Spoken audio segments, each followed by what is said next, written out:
Happy Thursday morning, May 27, 2021.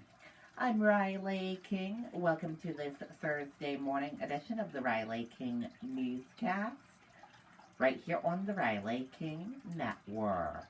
We have a lot of news to get to this Thursday morning, so let's begin. First up,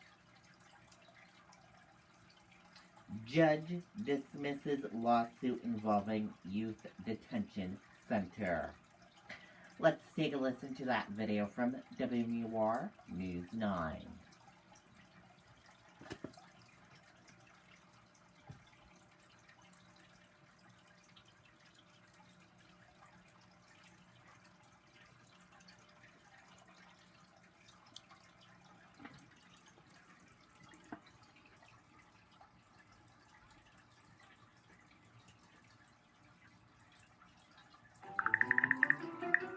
Their reviews,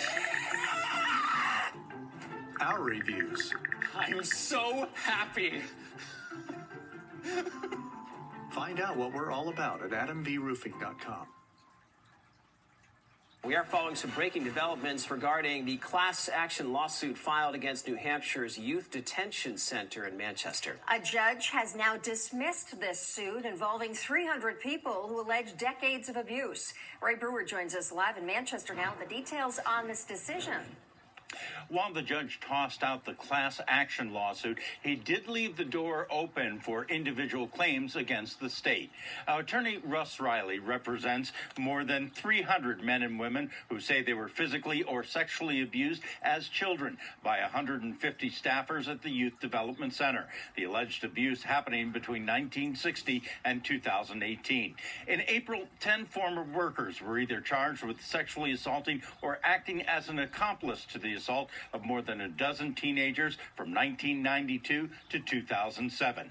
Now, in his ruling, Merrimack County Superior Court Judge John Kissinger said that a single class action lawsuit is, quote, too unwieldy given the nature of the allegations and the imprecise putative class. The damages and elements needed to establish them will be specific to each class member. Attorney Riley said he represents respects the court's decision and will move forward with the individual suits. Reporting live, Ray Brewer, WMUR News 9. Okay, and there you go on that video and that report.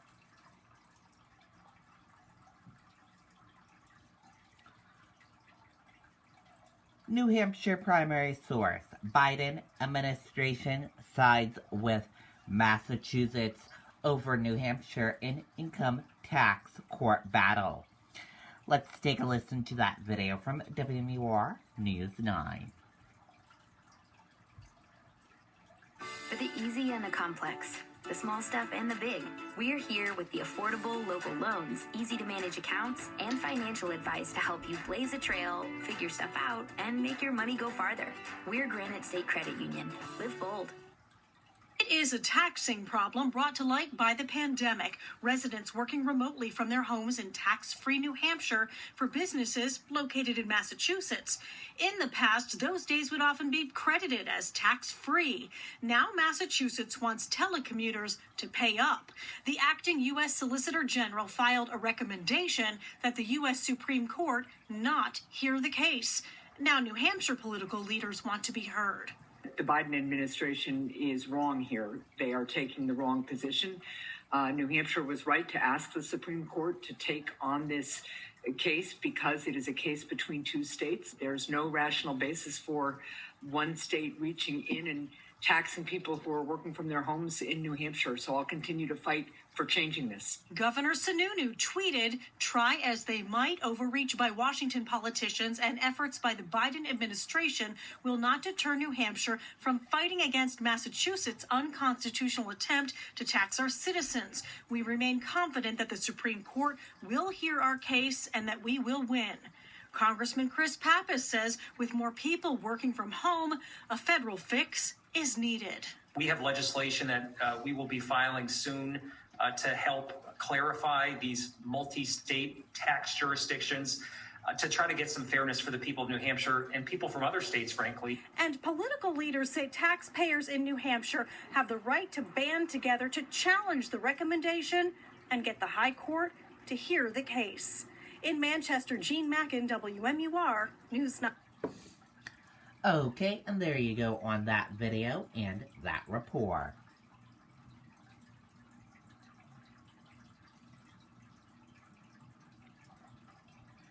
Three-alarm fire at golf cart business in Epsom spreads to nearby woods. Let's take a listen to that video from WMUR News 9.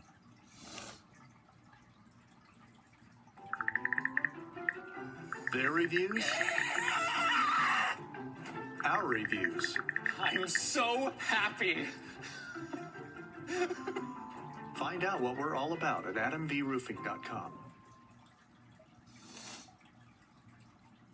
Fire departments from several communities were called to Epsom today to help with a three-alarm fire.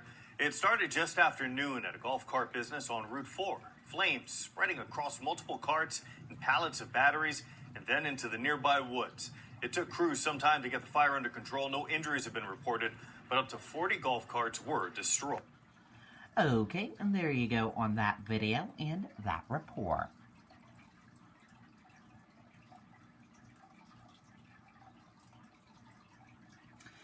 Man found dead in Manchester home after standoff, the chief says. Let's take a listen to that video from WMUR News 9. A lot goes into taking care of your property. You need equipment with more reliability, durability.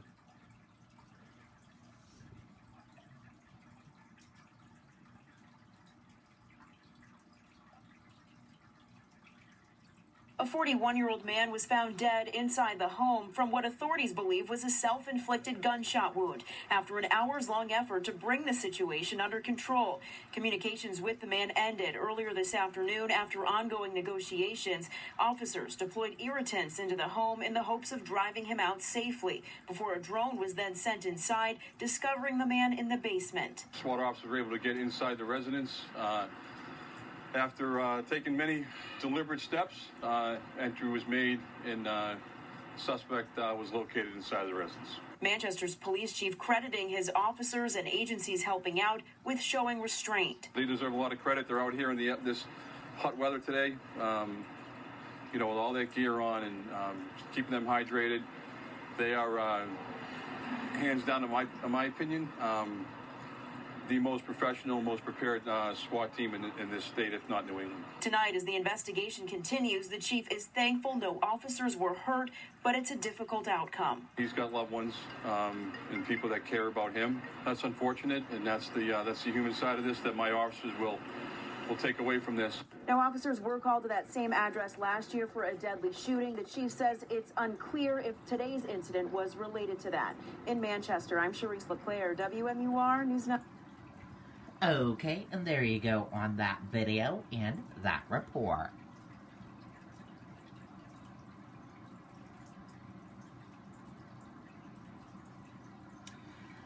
Commercial fishermen safety questioned after CDC mask requirement. Let's take a listen to that video from WMUR News 9. For the easy and the complex, the small stuff and the big, we're here with the affordable local loans, easy to manage accounts, and financial advice to help you blaze a trail, figure stuff out, and make your money go farther. We're Granite State Credit Union. Live bold. Many of New Hampshire's commercial fishermen have worked through the pandemic. Since February, the frustrations extending to a CDC requirement that they wear masks, something the captain of the Ellen Diane that fishes out of Hampton Harbor says cost him a winch and nearly a finger. One of the crewmen started gesturing, had a mask on, and I thought maybe he'd been pinned by the trawl door. The miscommunication damaging his boat and injuring him. As a direct result of that, obviously, we had to effect repairs. I mean, this is heavy stuff, and I got my finger badly damaged. The CDC recently lifting mask requirements if people are vaccinated, but not for travelers on public transportation, a net that commercial fishermen are somehow caught up in. You can't lump it in with the ferry boat, and that's what they did. Senator Maggie Hassan recently appealing to the CDC director to revisit it for commercial fishermen. Not only is a wet mask dangerous out on the open water, but because of the noise, both the wind and the equipment, these guys are used to relying on kind of sign language on the boat. And with a mask on, they really can't, and it's a real safety issue. The Coast Guard can board a vessel at any time, and if they do, and crew members aren't wearing masks, they can order the vessel back to shore, even impose a civil fine. I find it highly ironic that the Coast Guard, which is in charge of safety at sea, is being required to enforce something that's inherently unsafe. There's no sense yet whether the CDC will amend the requirement. Until they do, it's in effect until September 13th. On the coast, Jennifer Crompton, WMUR News 9. Okay, and there you go on that video and that report.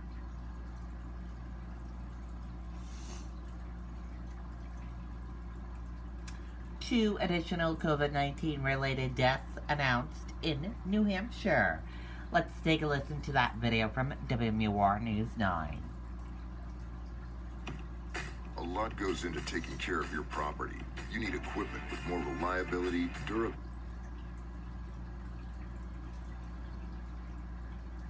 But first, 3 New Hampshire counties are now only seeing moderate community transmission of COVID-19. Those are Belknap, Merrimack, and Hillsborough counties. However, the spread is still considered widespread in Manchester and Nashua. This is the first time in months that any county in the state has not been at the widespread level. Now to the just released numbers. There are 67 new cases of COVID-19. Active cases are down to 416, and currently 49 people are hospitalized in the state. There are also 2 new deaths to report. Okay, and there you go on that video and that report.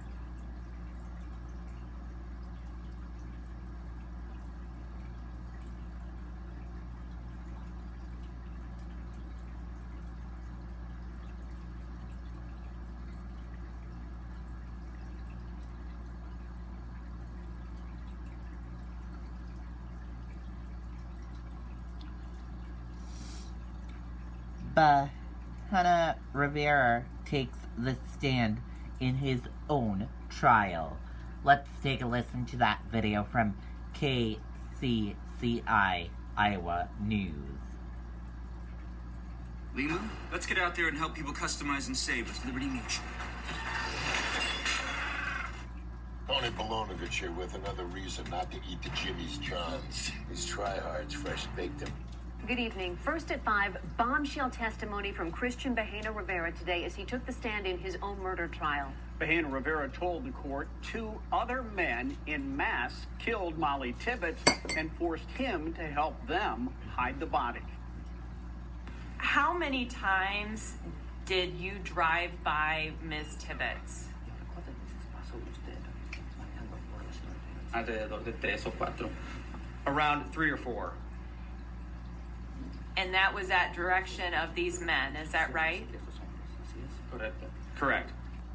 But prosecutors came back with some tough questions for Bahena Rivera about why he didn't tell this to police. KCCI's Chris Gothner is live in Davenport tonight as the defense rests its case. Stephen Stacey, of course, Christian Bahena Rivera was under no obligation to testify today, but he chose to in order to explain his version of events. And that version is, yes, he was involved in the kidnapping and murder of Molly Tibbetts, but he was not a willing participant. That's what he testified today, and that he was not the one who killed her, testifying that he did not tell investigators the whole truth when they initially interviewed him.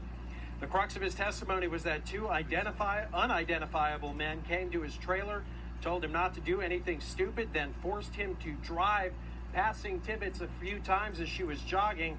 Then he testified that one of the men got out of the car while the other stayed inside. Here's what he says happens next through a Spanish interpreter. He just started going towards forward, towards the town direction.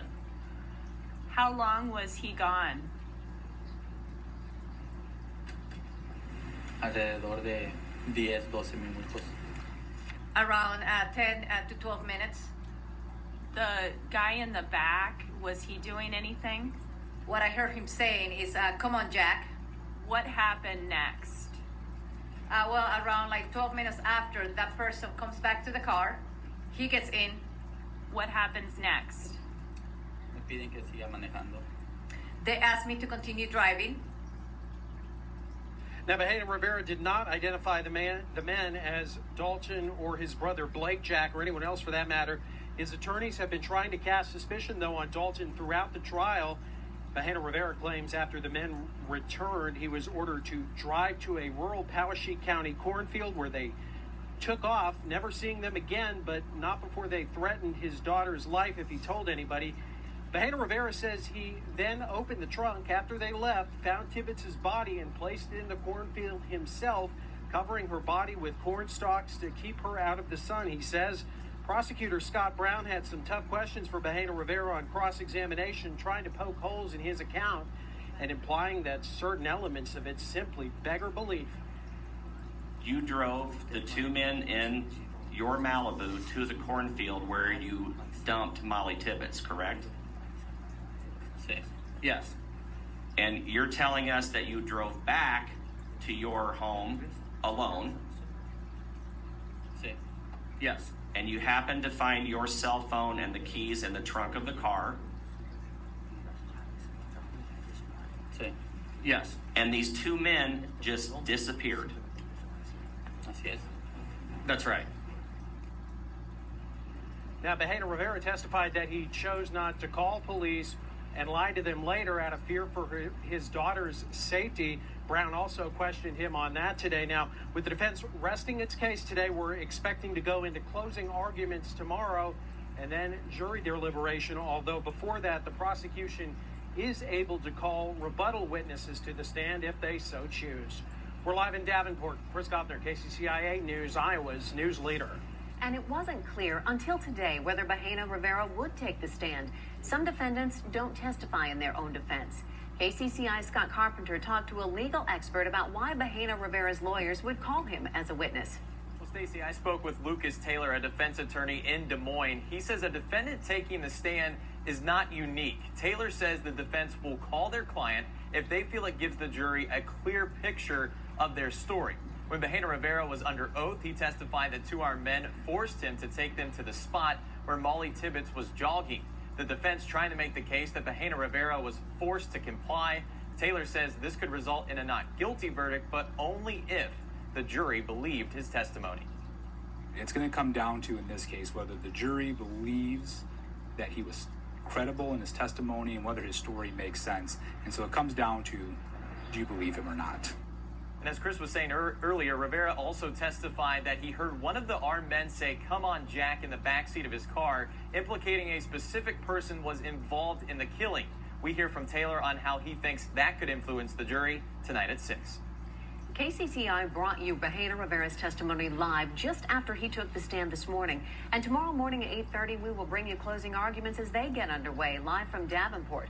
You can also watch on the KCCI mobile app or kcci.com. And you can turn on app notifications to get breaking updates on the trial sent directly to your phone. Introducing new Dunkin' Coconut Refreshers. Vibrant tropical flavors, energy from green tea extract. Now with... Okay, and that does it for this Thursday edition of the Riley King Newscast right here on the Riley King Network. Thank you for joining us for this Thursday edition of the Riley King Newscast. I hope you all have a great rest of your day, and I'll see you back here tomorrow for another newscast. I'll have a news report coming up in a little bit. Goodbye.